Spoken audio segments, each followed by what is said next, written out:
Next on Currents News, just in time for her birthday, an inside look into the life of the first American saint. She was human. She ate like we did. She slept like we did. The pop-up shrine to Mother Francis Cabrini you won't want to miss. And could it be a minor concession in Cuba's fight for freedom? The government temporarily lifting restrictions on food and medicine.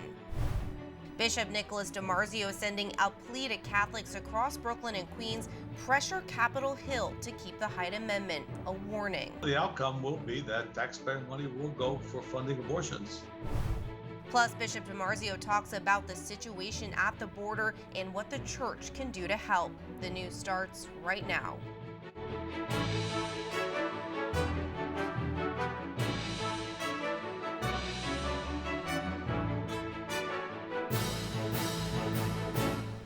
Good evening, I'm Emily Druby. Christine Persichetti is off. You can now step into the life of Mother Cabrini thanks to a pop-up shrine that contains everyday items used by the first American saint. The relics vary from the bed she slept in to the habit she wore while serving the Italian immigrant community in Brooklyn. In honor of Mother Cabrini's birthday and the 75th anniversary of her canonization, we got a behind-the-scenes tour of the exhibit. Tucked away at the St. Francis Cabrini Shrine in northern Manhattan, there's a room filled with relics of Mother Cabrini. Here we are. A pop-up exhibit perfectly timed for the saint's birthday and 75 years since her canonization. That's her calling card. A calling card, her clothes, a bed she slept in, items the saint owned or used often. Her laundry mark has a Sacred Heart on it and the number 1. Her mark adorns her sheets, even her socks. It's how the sisters knew who owned what, as their linens were identical. The room near the most important relic of all, her body. Executive Director Julia Attaway says every year thousands come here for a chance to feel closer to the beloved saint. Saint, as a Catholic, those are our heroes. And we want to be in contact with those who are great in that way, because we can learn from them and we can hopefully imagine that we can become great too. Now visitors can feel even closer and learn even more about the saint who built orphanages, schools, hospitals, and served the Italian immigrant community in New York City. This pop-up gives a glimpse into who she really was through the size of her frock. And when you stand near it, you realize she was really tiny. I mean, she was really a little thing. Her immigration papers, when she became a citizen, it says that she was 5 feet tall. I like the fact that she's so little and so strong. She's a real powerhouse. To the wear in her shoes. They're very worn, and we have a lot of letters where she's writing. She says, "Oh, I went through another pair of shoes in 2 weeks," because she's walking to get something done.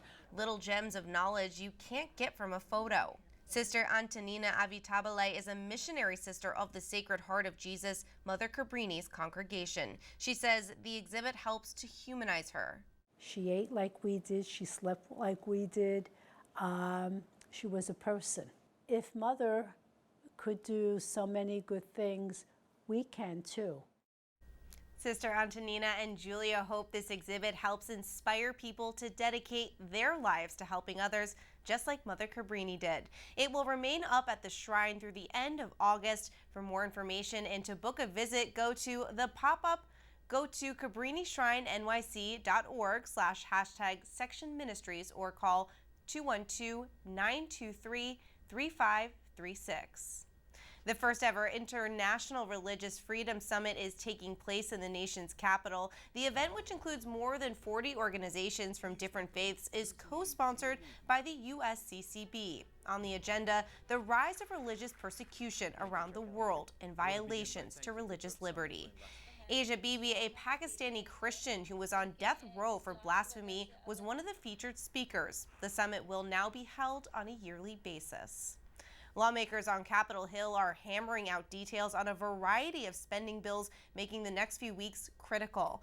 In the House, the Appropriations Committee is working on a bill that does not include protections for the unborn. U.S. bishops are calling it the most extreme pro-abortion bill they have ever seen. They're pressing lawmakers to restore pro-life policies like the Hyde Amendment, which has been included in prior spending bills. In a statement, they said, By eliminating the Hyde Amendment and other Hyde-like policies, the financial fruits of Americans' labor would advance the destruction of the smallest, most vulnerable humans. President Biden's current spending bill also stripped out protections. Brooklyn Bishop Nicholas DiMarzio has written a letter to the faithful urging them to reach out to lawmakers. Legislators do look to their constituents. They like to know what the people think. What are the people that are in your district, what do they feel? So that's why it's important that we register our complaint and our disapproval so that we get their attention. There's an absolute prohibition with the Hyde Amendment that these bills can't even be introduced because taxpayer money cannot be used to fund abortions. But once that's gone, then the spigot is open and they could have all kinds of bills that will expand the pro-abortion lobby. Because the Hyde Amendment is not a permanent law, it must be re-upped every year with various spending bills. Without it, abortions across the country could significantly increase and you would be footing the bill. For more information and to join a petition to make your voice heard, go to notaxpayerabortion.com. Now to some progress in Cuba's fight for freedom. The country's government is lifting customs restrictions on food, medicine, and hygiene products.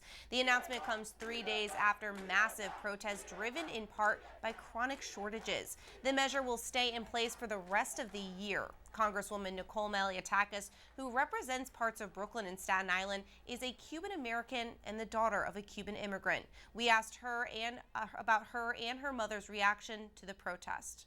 Very emotional for my mother and I. I mean, we have family there, and clearly they are suffering immensely, and it's horrible. I mean, we've seen some videos where people are being shot at, they are being beaten in the streets, and so it's incredibly painful to see. And I think it's a reminder that we should always appreciate and thank God that we are here in this country and not anywhere else.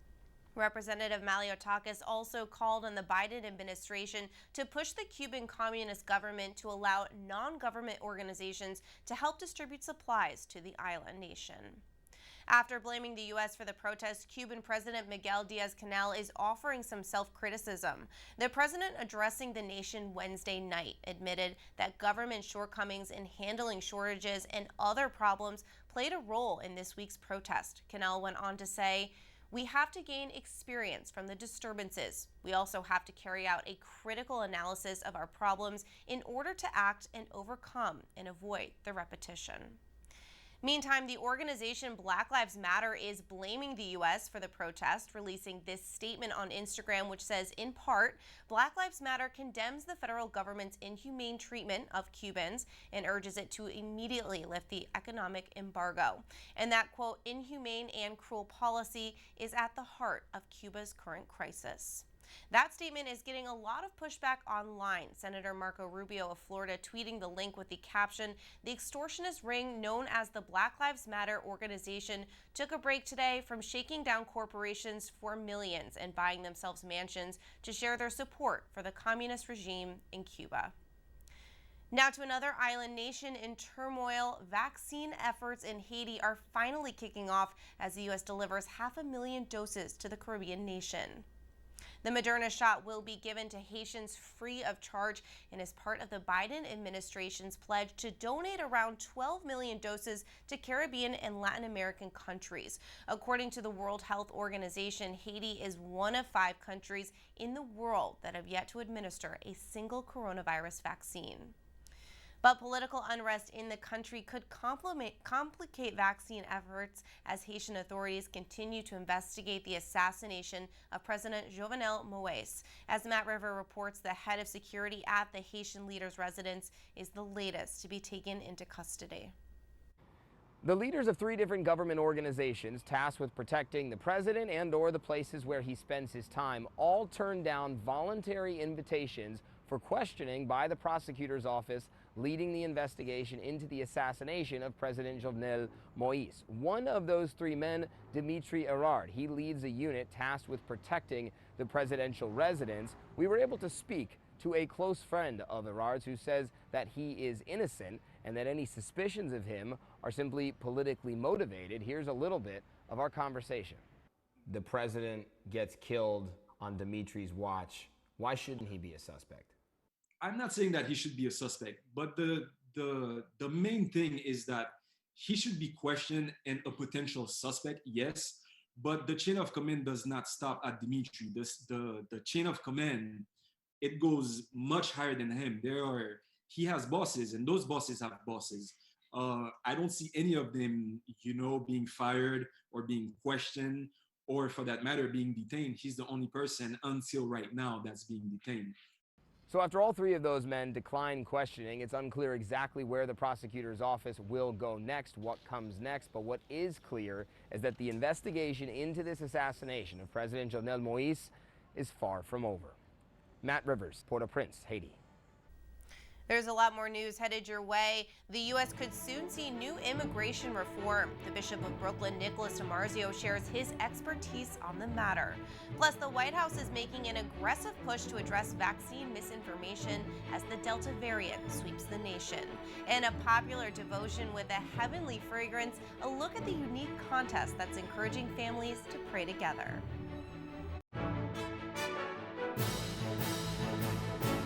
There's a new initiative that's lending a hand to America's newest arrivals. It's called the Ready to Stay campaign, and it's comprised of 18 national advocacy organizations aimed at helping immigrants access legal services.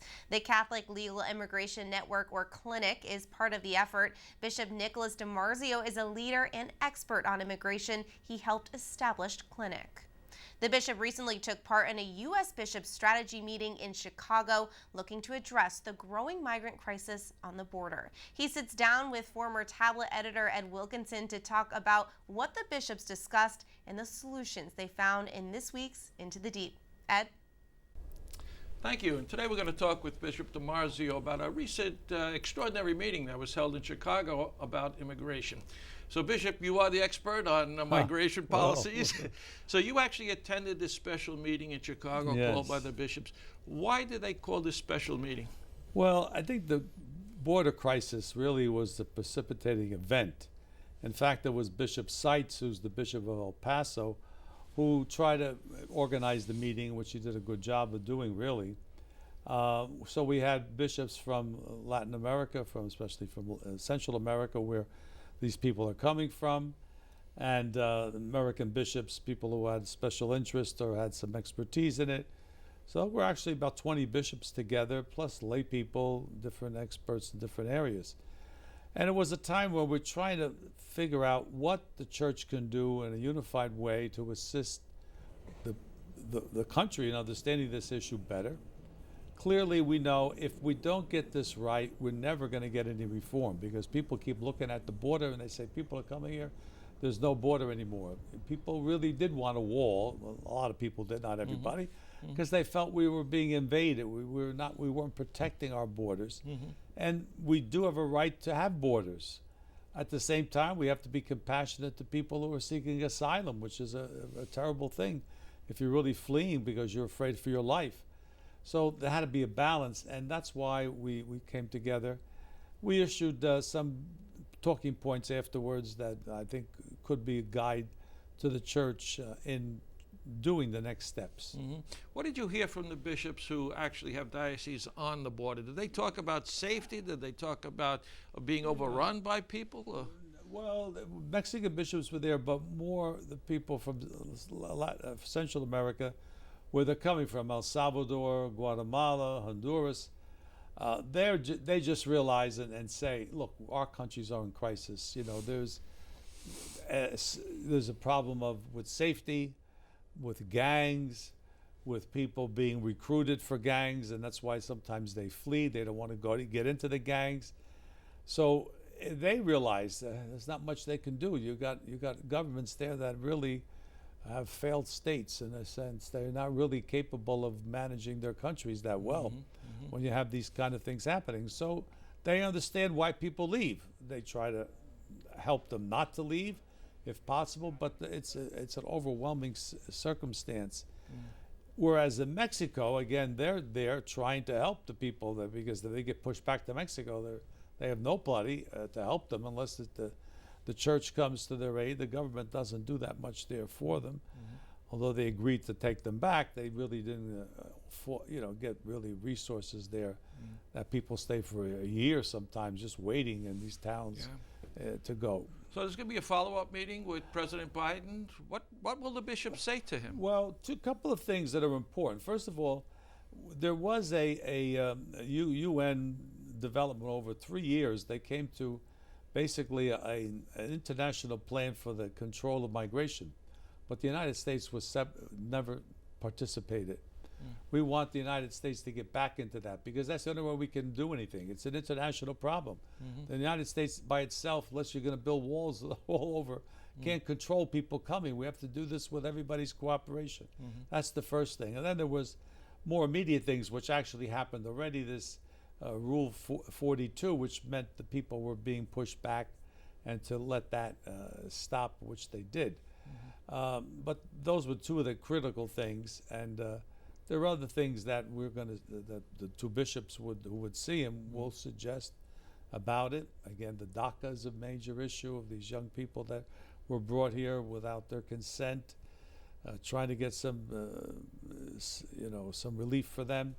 So there's a lot of issues, and migration is complicated. Okay, Bishop, I'm sure we'll follow up with that Okay. in the future. Thanks for being with us You're today. We're going now back to our news desk.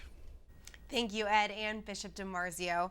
The White House is pushing hard against vaccine misinformation. The U.S. Surgeon General warning such misinformation is a serious threat to public health. This as vaccinations are down and cases are up. Nadia Romero reports.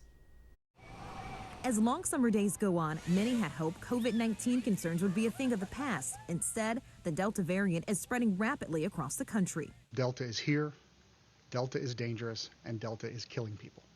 This should scare the hell out of you. Hospitalizations are rising significantly in several states. The people who are being hospitalized are those who are unvaccinated, and we think that that's come with a lot of the unmasking. CDC Director Dr. Rochelle Walensky says get vaccinated and wear a mask. People will take the message, see that they don't want this to go on, and to really go and get vaccinated now so we can prevent what could happen in the fall. The U.S. Surgeon General stressing that it's crucial to fight misinformation. You've got to recognize that sometimes the most trusted voices are not the ones that have the most followers on social media or the ones that have the most name recognition. Sometimes the most trusted sources are a mother or a father or a faith leader or a local doctor or a nurse. And for those working to combat misinformation and encourage vaccinations, the pushback can be extreme. Tennessee's former top vaccine official says before she was fired, someone mailed her a dog muzzle to send her a message. They obviously didn't know me because they sent me a size 3, which is for beagles, and I'm obviously a pit bull, which requires a size 6. Fiscus was fired after sending a memo citing a Tennessee law that allows minors to be vaccinated without their parents' permission, as concerns over the Delta variant spread looms over schools reopening this fall. In Washington, Nadia Romero, Currents News. Still to come on Currents News, Marian Gardens, it's a creative way to share the faith.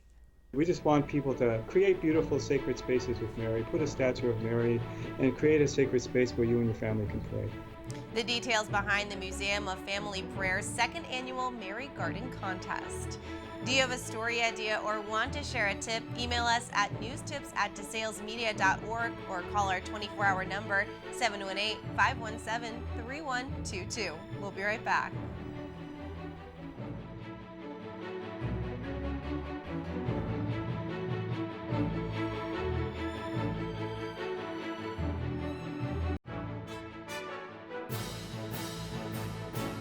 This weekend is your last chance to catch Brooklyn's famous GIGLIO feast. The more than a century-old tradition involves the lifting and dancing with a 7-story, 4-ton tower. The final lift will be July 18th at 3 p.m. at Our Lady of Mount Carmel Church in Williamsburg. Another fun summer church event you can take part in, the Museum of Family Prayer in Massachusetts, now accepting entries for its second annual Mary Garden Contest, and they want Brooklyn and Queens to join in. Here to tell us more about the Mary Gardens and the competition itself is Father Jim Phelan, National Director of Family Rosary. Father, thank you so much for joining us. Oh, it's a pleasure, and greetings to everybody who is with us over the various airways or internet, however they're with you. Now, to start us off, I want to take a look at what we're talking about. So here's some examples of a Mary garden. This one, for example, they integrated a Panama flag into it. The next one has a cultural spin. You can see a little crystal cross up at the top there. And then this is definitely a really unique one. I love this with the little girl that's praying below Mary. Can you explain what a Mary garden is and what makes them so special? Well, it's an old tradition. It comes from the Middle Ages. Traditionally, there'd be walled gardens, taking a reference from the Song of Songs, which says, "My love is a walled garden." A walled garden with a Marian image and all the plants in it, selected from there are thousands of plants that have names that are associated with the Blessed Virgin. We're kind of opening up the field a little bit. We're not going to be quite that rigid. We just want people to create beautiful sacred spaces with Mary, put a statue of Mary, and create a sacred space where you and your family can pray. And what inspired this contest? Have you seen a lot of interest?